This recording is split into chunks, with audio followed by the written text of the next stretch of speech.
Okay, Robert Eagleson here from the Calgary Hook and Hackle, and today we're doing an extended body damsel fly.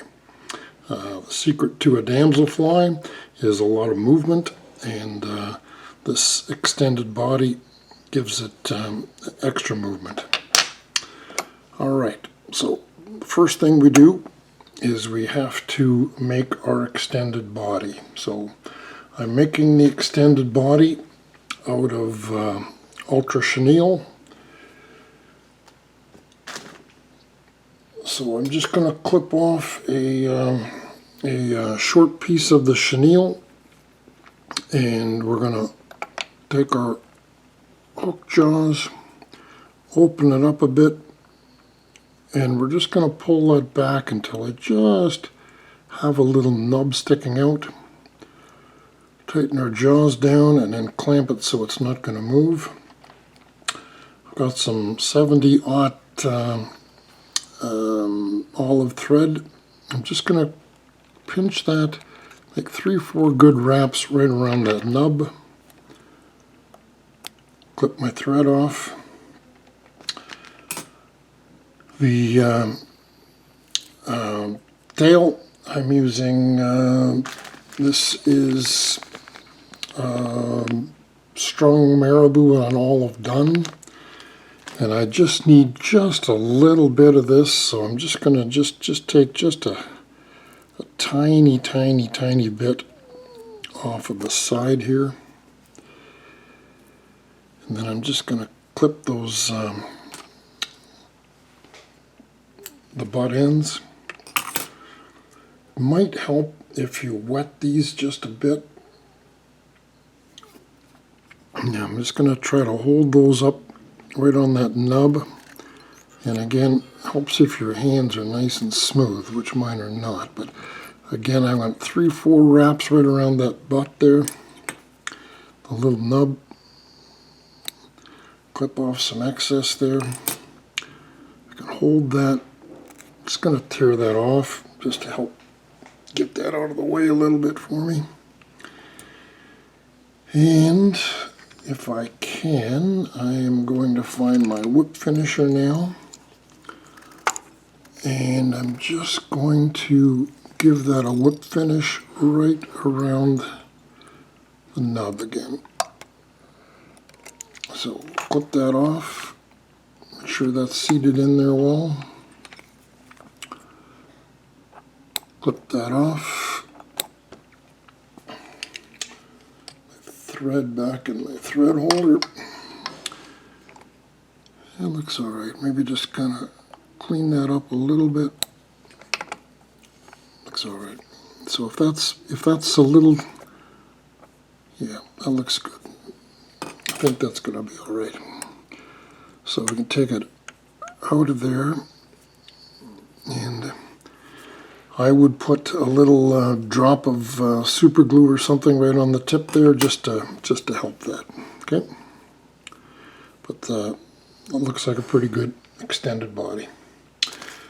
For a hook, I'm using the Mustad S80-3906, and I like this because it's a 3X heavy, and I like that heavy hook to act as a keel, keep this fly going the right direction. So bend the barb if you like, stick your hook in. Just going to start my thread there. Now I like to put my eyes on first, so I'm just using beadchain. This is in a black, but you can also get it in tan. Play with it. See which color works the best for you. So I want to leave a fair amount of space between the eye and of the hook and the eyes I'm tying. I'm tying these on top. Again, I'm counting on that heavier hook to keep me keeled in the right direction.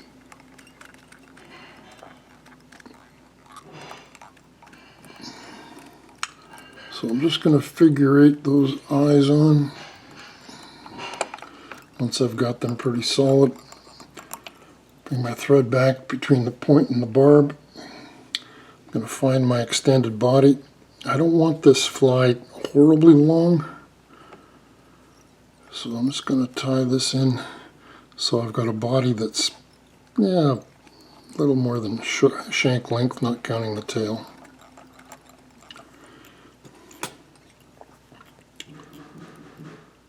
Clip that off.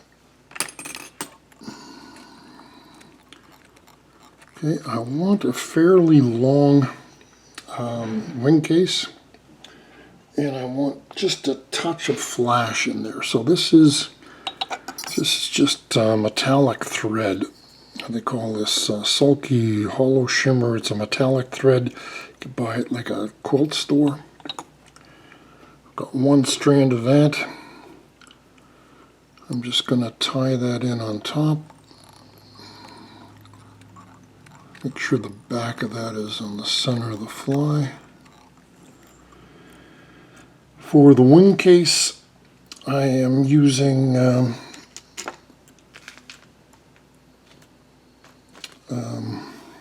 thin skin in an olive color. Familiar with thin skin. I'm just going to take that and help me tie it in. I'm just going to trim it to a point.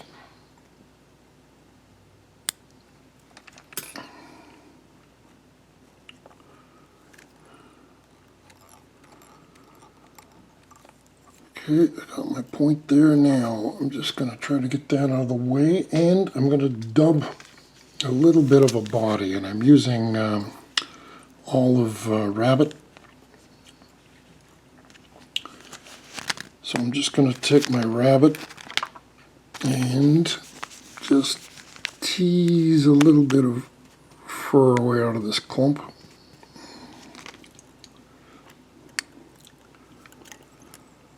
Some of this stuff out of the way.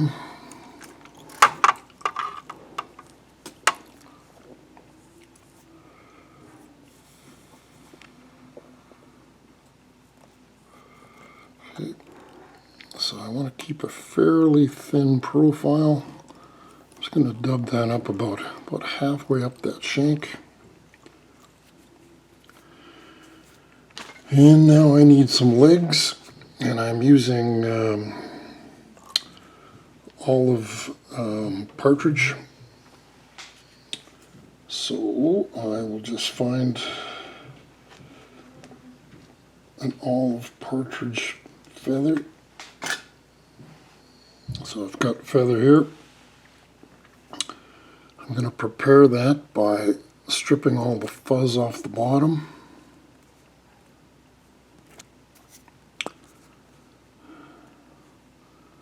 Take my tip, pull some of this back, so I've got a feather like prepared. I'm going to tie that in on top to the front. See if I can't get that tip up, and we will just clip off that excess. Now, a little trick when you're wrapping these on, if you want to make sure that the feathers come to the back, you can hold it here, and with the sharp edge of your scissors, you can kind of slide it up, and it will actually crack those feathers. So it'll kind of cracks them, and it makes them go to the back. Same thing with this edge. We're just going to crack it. And you can see it's easier now for those to fold back. So let's move my thread out of the way. So there's 1, 2, 3 wraps, and that's probably enough. I just want a few legs there.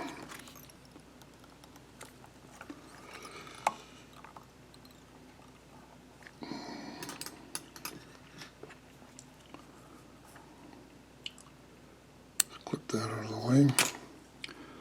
Try to force those legs back.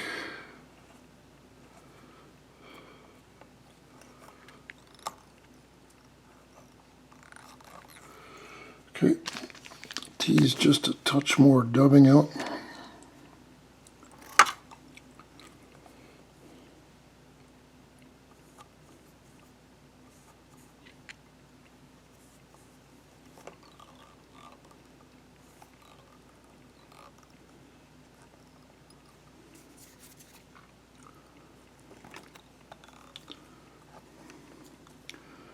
Okay, so let's just try to get this wing case over top. I'm going to tie the wing case in right behind the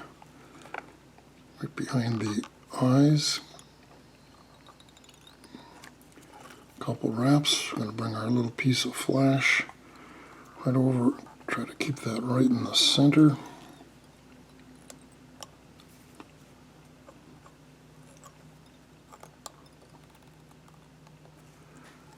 Alrighty.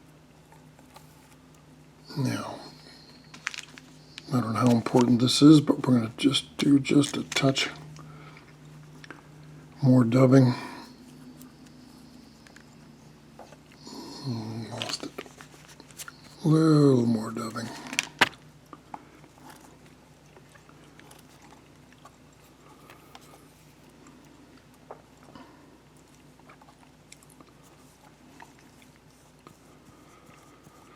That's lots, maybe too much. Just right in and around those eyes.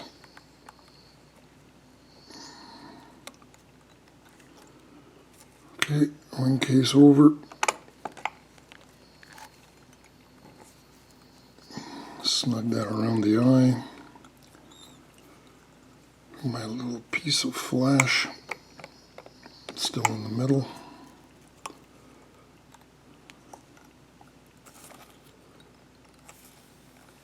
Okay, that looks pretty good. Let's just try to clip those off tight.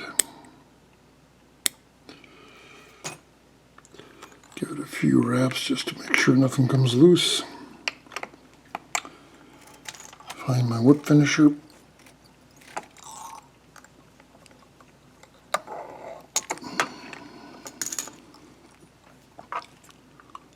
Clip that off. Okay, legs are looking pretty good. Okay, now I'm just going to take a permanent marker. These are the waterproof marker.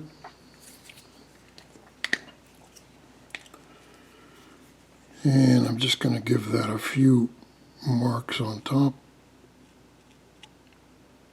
just to kind of bar that a bit. Add a little bit of segmentation to it.